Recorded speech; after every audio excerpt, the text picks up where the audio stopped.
ni kenshi usanga ababyeyi bita amazina abana babo bagendeye ku bintu runaka byabaye kuri uwo munsi bavutseho. Urugero nk'abavutse ku minsi mikuru nka Noheli, aho usanga babita ba Nowera, abandi ba Noel, cyangwa se mu Kinyarwanda ugasanga bamwita Noheli. Ku bantu bavutse mu kwezi kwa gatandatu rero nabo hari amazina ubundi ushobora kubita bijyanye n'uko kwezi bavutsemo. Reka turebere hamwe rero amwe muri ayo mazina ushobora guhitamo nawe niba umwana wawe uzi ko azavuka mu kwezi kwa gatandatu.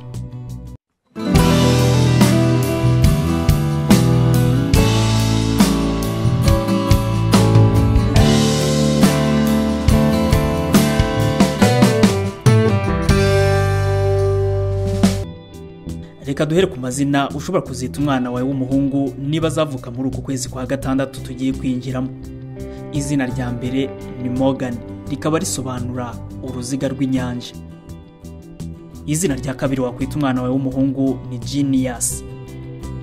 Mu gihe hari ababyeyi bita abana babo amazina bijyanye n'igihe bavukiye, urugero nk'uko twabibonye nka ba Noheli, cyangwa se abandi bakabita Noel, Nowera, Noweline ndetse n'andi. Izina Genius naryo ni izina wakwita umwana wawe wavutse mu kwa gatandatu kuko risobanura ngo uwavutse mu kwa gatandatu.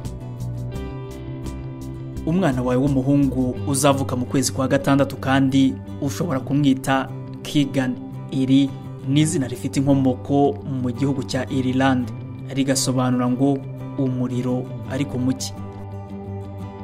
Uyu mwana kandi ushobora kumwita Jared. Iri ni izina rikomoka mu rurimi rw'Igiheburayo, rishobora gusobanura ibara rya hoze cyangwa se rikavuga umuyobozi cyangwa se utanga amategeko. Wanamwita kandi Elio, rikomoka mu Kigereki rigasobanura izuba. Ushobora kumwita kandi Axel, risobanura se w'amahoro. Wanamwita kandi Beno, rikomoka mu Kidage rigasobanura inyamaswa y'idubu.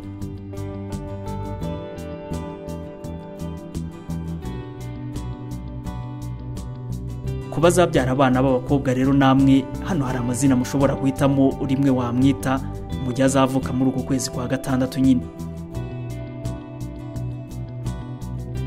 Ushobora kumwita Angelina. Iri zina rikaba risobanura ngo uwatumwe n'Imana. Ushobora kandi kumwita Luna, rikomoka mu rurimi rw'Ikilatini rigasobanura ukwezi. Wanamwita kandi Lena, rikomoka mu rurimi rw'Icyongereza rigasobanura urumuri cyangwa se umucyo. Uwo mwana kandi uzavuka mu kwa gatandatu akavuka ari umukobwa, ushobora kumwita Melissa, rikomoka mu Kigereki rigasobanura uruyuki. Ushobora kandi kumwita Pamela, ni izina riri mu rurimi rw'Icyongereza rigasobanura ubuki bwose. Wanamwita kandi Chandra, rikomoka mu Gihinde rigasobanura ngo imana y'ukwezi.